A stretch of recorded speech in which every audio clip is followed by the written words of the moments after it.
अस्सलाम वालेकुम व्यूअर्स, मैं नाजिया खान एक और जान के आप सब कैसे हैं। उम्मीद करती हूँ कि आप सब ठीक होंगे और आप सबकी दुआ से अल्हम्दुलिल्लाह हम भी बिल्कुल ठीक हैं। आज हम बात करते हैं कि महिलाओं का भारतीय सशस्त्र बलों में क्या योगदान है और हमारे इतिहास में क्या है और महिलाओं के लिए सरकार द्वारा कौन कौन सी स्कीमें चलाई गई हैं, इन सब चीज़ के बारे में आज जानते हैं। तो भारतीय सशस्त्र बलों की सभी विंग महिलाओं को भारतीय सेना केवल सहायक भूमिका और भारत की विशेषता सेना ट्रेनर की भूमिका को छोड़कर लड़ाकू सेना जूनियर रैंक और लड़ाकू पर्यवेक्षी भूमिका अधिकारियों की अनुमति देते हैं। 2017 भारतीय वायु सेना में 13.9% और भारतीय नौसेना में 6% और 2.8%, 8.5% महिलाएं और भारतीय सेना में क्रमशः दिसंबर 2018 और दिसंबर 2014 में 3.18% थी। और हमारे हिस्ट्री में क्या योगदान रहा है। 1888 में ब्रिटिश राज के दौरान भारतीय सैन्य नर्सिंग सेवा का गठन होने पर भारतीय सेना में महिलाओं की भूमिका शुरू हुई।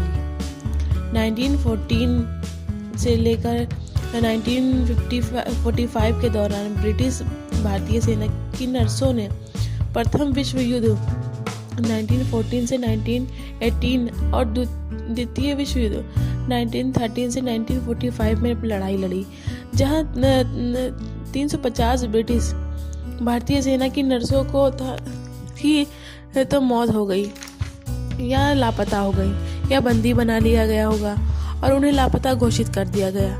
इसमें 1942 में जापानी हमलावरों द्वारा एक कोआला के डूबने से मरने वाली नर्सें शामिल थी। 1 मई 1942 में सहायक कोर भारत का गठन किया गया। भारतीय अमेरिकी मूल के नूर इनायत खान 2 जनवरी 1914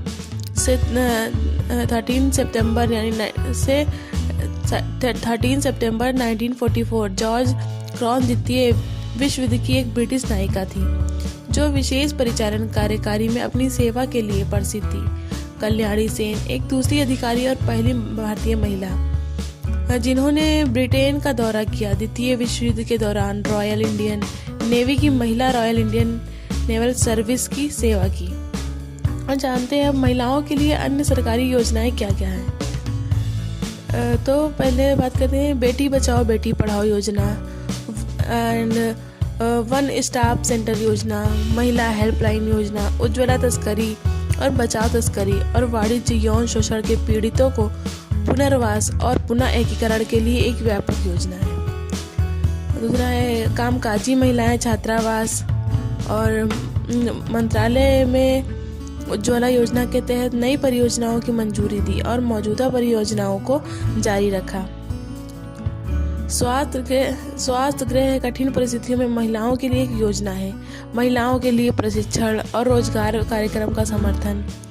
नारी शक्ति पुरस्कार 2014 के स्त्री शक्ति पुरस्कार और नारी शक्ति पुरस्कार के विजेता राज्य महिला सम्मान और जिला महिला सम्मान से सम्मानित महिला शक्ति केंद्र, निर्भया, महिला पुलिस स्वयंसेवक, महिला ई हार्ट, महिला और बाल विकास के क्षेत्रों में सामान्य अनुदान योजना, महिला और बाल विकास के क्षेत्र में स्वैच्छिक संगठनों की सहायता के लिए सामान्य अनुदान सहायता योजना, राष्ट्रीय बाल कोष, धन लक्ष्मी, अनुसंधान प्रकाशन और निगरानी के लिए अनुदान सहायता, जेंडर बजटिंग योजना, पोषण शिक्षा और प्रशिक्षण, हालांकि सामुदायिक खाद्य और पोषण विस्तार इकाई, नवीन परियोजनाओं के लिए सामान्य अनुदान योजना, परिवार परामर्श केंद्र योजना, किशोरी शक्ति योजना।